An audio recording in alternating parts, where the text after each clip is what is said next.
right, guys, we have a massive windstorm going on behind me, and I'm going to teach you how to play better golf when it's blowing.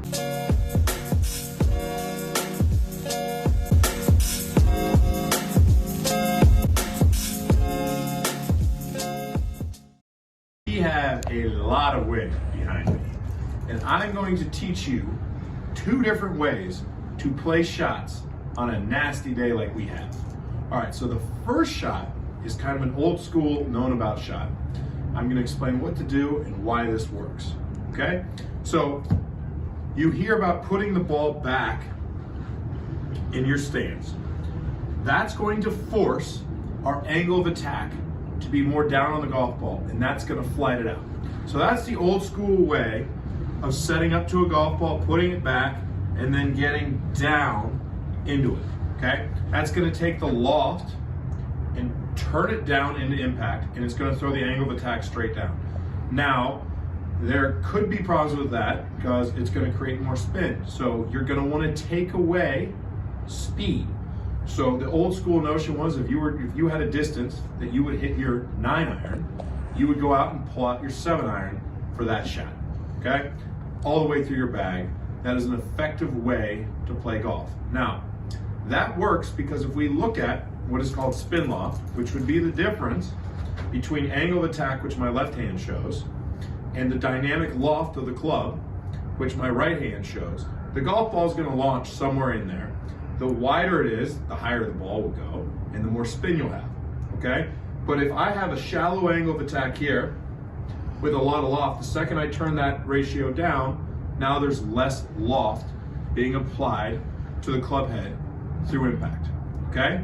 Now the other way to play a shot, and you see this traditionally with the Stinger, would be same concept there when we're talking about the difference between angle of attack and dynamic loft.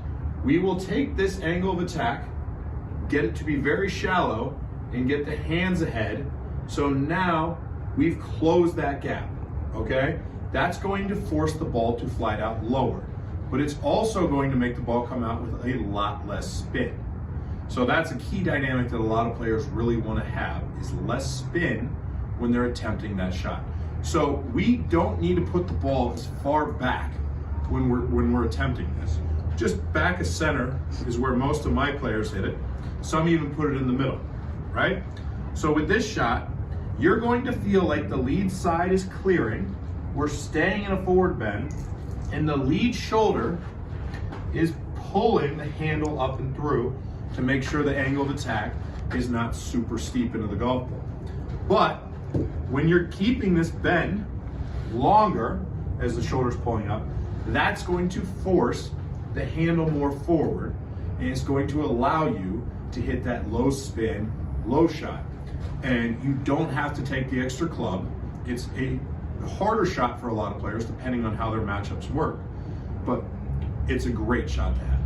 So if you are trying to fly it down, either of those 2 options will work for a player. Just find which one you prefer. Go play better golf in the wind. Hey guys, if you like this video, hit the subscribe button down below. I come out with new content every Monday, Wednesday, and Saturday. Hope you enjoy. Thanks.